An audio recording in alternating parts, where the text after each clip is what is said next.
मध्य प्रदेशातील खकनार या गावात बापूराम नथू कलमेकर वय 55 हा कुटुंबासह राहत होता.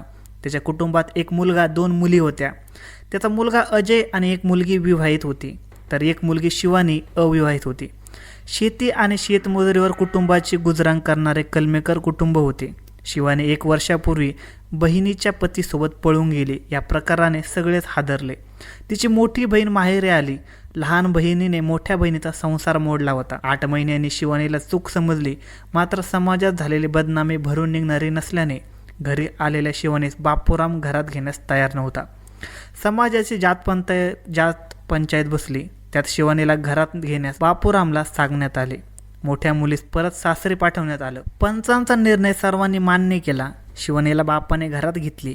काही महिने निघून गेले आणि शिवानीची चुलत भावासोबत सलगी वाढली. चुलत भाऊ अरुणसोबत वाढलेली तिची सलगी कुटुंबाच्या नजरेतून सुटली नाही. शेवटी बापाने युद्ध पातळीवर शिवानीसाठी वर संशोधन सुरू केले. धारणे येथील एका होतकरू युवकासोबत शिवानीचे लग्न 15 एप्रिल रोजी लावून दिले.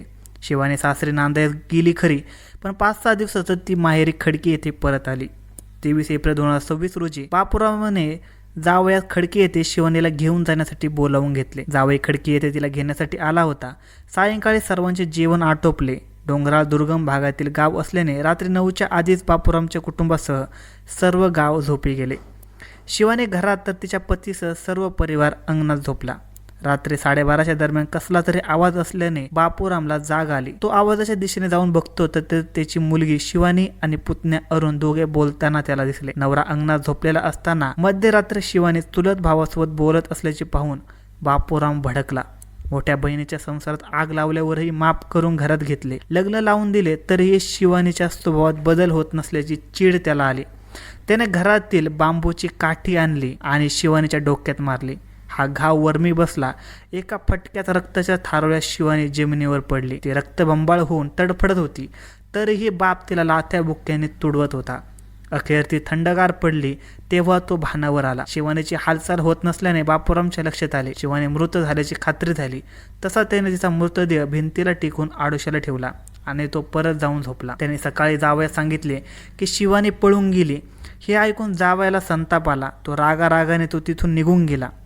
24 एप्रिल 2026 रोजी रात्री 10 वाजता मुलगा अजयच्या मदतीने दुचाकीवर शिवानीचा मृतदेह बसलेल्या अवस्थेत ठेवला. तिच्या अंगावर चादर टाकली. कोणी विचारले तर तिला दवाखान्यात घेऊन जात आहोत असे सांगू, असे बापलेखांचे ठरले. दुर्गम डोंगराळ भागातून मध्य प्रदेशची सीमा ओलांडून ते दुचाकीने राजुरा शिवारात रात्री 12 वाजता आले. येताना त्याने सोबत कपडे, एक गोणी, वस्त्रा, कोयता घेतला होता. राजुरा शिवारात गोणीवर मृतदेह ठेवून वस्त्र्याने डोक्यावर केस काढले.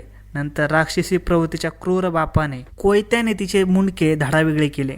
डाव्या हातावर गोंदलेले अरुणचे नाव सोलून काढण्यात आले. त्यानंतर मुंडके 100 मीटर अंतरावर नेऊन डिझेलने जाळले. नंतर धडावर डिझेल टाकून पेटवून दिले. जाताना रस्त्यात कपडे बदलून रक्ताने माखलेले कपडे, कोयता, वस्तारा फेकून दिला. गावापासून दूर दुर्गम भागात सगळी ओळख मिटवून शिवानीचा मृतदेह जाळून टाकल्याने आपण खून पचवला या आविर्भावात कलमेकर बापलेख घरी परतले. पण त्यांना माहीत नव्हते की महाराष्ट्रातील पोलीस अगदी छोट्या पुराव्यावरूनही गुन्हेगाराचा माग लावतात. रविवार दिनांक 26 एप्रिल 2026 रोजी सकाळचे 8:30 वाजले असावेत. जळगाव पोलिसांना माहिती मिळाली की राजुरा शिवारात एका महिलेचा मुंडकं नसलेला मृतदेह पडला असून काही अंतरावर केस नसलेले मुंडके पडलेले आहे. घटनेचे गांभीर्य पाहता वरिष्ठांना कल्पना देत ठाणेदार नितीन पाटील आपल्या सहकाऱ्यांसह घटनास्थळी पोहोचले. घटनास्थळी बघणाऱ्यांची गर्दी उसळली होती. फॉरेन्सिक टीम वाशिम इथून श्वान पथक पाचारण करण्यात आले. त्याने मृतदेहाचे निरीक्षण केले असता 5 फूट 4 इंच उंची असलेल्या शिर नसलेल्या महिलेचे वय 20 ते 25 या दरम्यान असावे. तिच्या अंगात हिरव्या रंगाचा अर्धवेळ जळालेला टी-शर्ट, लाल कथ्या रंगाचा पायजमा, गळ्याभोवती गुंडाळलेला अर्धवट जळालेला काळ्या रंगाचा स्कार्फ, गळ्यात काळ्या मण्याची पांढरे धातूची पोत, पायाजवळ चप्पल जोड पडलेला होता. तर 100 मीटर अंतरावर नदीच्या काठाजवळ केस नसलेले अर्धवट जळलेले शीर पडले होते. पोलिसांनी दिसत्या परिस्थितीचा पंचनामा करत मृतदेह जळगावला हलवला. शीर आणि मृतदेह एकाच महिलेचे आहे का? मृतकाचे वय किती असावे? तिचा मृत्यू केव्हा झाला असावा? मृत्यू नेमका कशाने झाला या प्रश्नाची उत्तरे मिळण्यासाठी मृतदेह अकोला फॉरेन्सिक लॅबमध्ये पाठवण्यात आला. वरिष्ठांनी भेट देऊन तपासकामी मार्गदर्शन सूचना केल्या. स्थानिक गुन्हे अन्वेषण विभागाचे अधीक्षक पोलीस निरीक्षक यांनी घटनास्थळी पोहोचले. या प्रकरणी जळगाव जामोद पोलिसांनी अज्ञात आरोपी विरोधात गुन्हा दाखल केला। महिलेचा चेहरा जाळल्याने विद्रूप झाला असल्याने मृतक महिलेची ओळख पटवून तिला कोणी व का मारले हे गूढ उकलायचे होते, ते सुद्धा कोणत्याही धाग्याशिवाय। आरोपींनी घटनास्थळी कोणताही पुरावा न सोडून पोलिसांना एक प्रकारचे आव्हानच दिले होते। जळगाव जामोद पोलीस आणि बुलढाणा स्थानिक गुन्हा शाखेचे मात्र या अज्ञात महिलेचा खून केलेल्या अज्ञात आरोपीचे आव्हान स्वीकारले। स्थानिक गुन्हा शाखेचे 2 पथके आणि जळगाव जामोद पोलीस युद्धपातळी या गुन्ह्याचा तपास करण्यासाठी कामास लागले।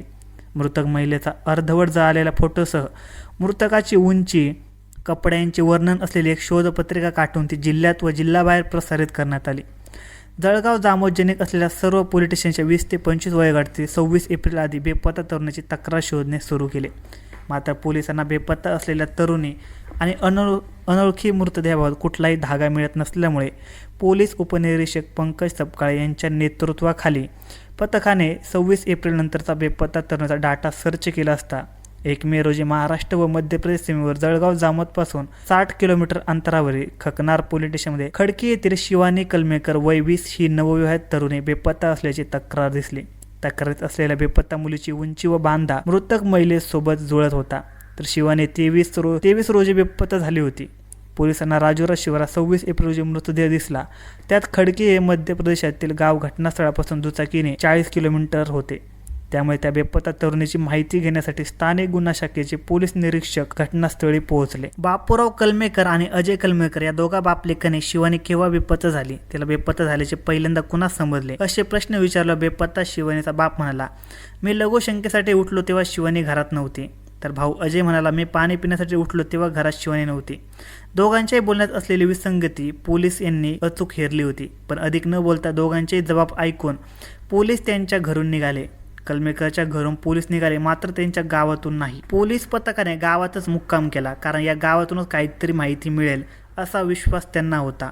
प्रदेश, गावकरी, त्यांची भाषा सर्व काही नवीन असताना स्थानिक गुन्हा शाखेच्या पथकाने तेथील गावकऱ्यांसोबत त्यांच्याच भाषेत संवाद साधून व विश्वासात घेऊन बेपत्ता शिवानीबाबत गोपनीय माहिती घेण्याचा प्रयत्न केला। तेव्हा शिवानी 1 वर्षापूर्वी जावयासोबत पळून गेली होती, पण पंचायतीने निवाडा करून तिला आणले। आता तिचे चुलत भावासोबत प्रेम संबंध होते। शिवानी बेपत्ता झाली तेव्हापासून तो सुद्धा गायब असल्याची महत्त्वपूर्ण माहिती मिळाली। मग पोलीस वेगळ्याच आत्मविश्वासाने परत बापूरामच्या घरी पोहोचले। दोघांना परत तेच प्रश्न विचारण्यात आले, मात्र साहेब हमें क्या पता वो कहाँ गई, 25 तारीख से घर से निकल गई, इतना ही हम बता सकते हैं। या वाक्यावर दोघेही ठाम असल्याने पोलिसांनी त्यांना 9 मे रोजी खकनार पोलीस स्टेशनमध्ये खाकीचा पाहुणचार केल्यावर तृप्त झालेल्या बापूरामने 6 मेने अपने बेटी को जान से मार दिया असे सांगितले। गुन्हा कबूल करून सर्व घटनाक्रमही बापूराव पोलिसांना सांगू लागला आणि बेपत्ता शिवानीच्या मर्डर मिस्ट्रीची थरारक कथा अंगावर काटा उभा करत होती। त्यातील क्रूरता एखाद्या विकृत किलरला लाजवणारी होती। घटनास्थळी कोणता तांत्रिक व भौतिक पुरावा नसताना अज्ञात महिलेच्या मृतदेहामागचा मर्डर मिस्ट्रीची यशस्वी उकल करून कानून के हात बहुत लंबे होते हे परत एकदा पोलिसांनी दाखवून दिले। धन्यवाद मित्रांनो, आजची क्राईम स्टोरी तुम्हाला कशी वाटली हे आम्हाला कमेंट सेक्शनमध्ये नक्की कळवा आणि व्हिडिओ आवडला असेल तर चॅनलला सबस्क्राईब करा, व्हिडिओला लाईक करा। धन्यवाद।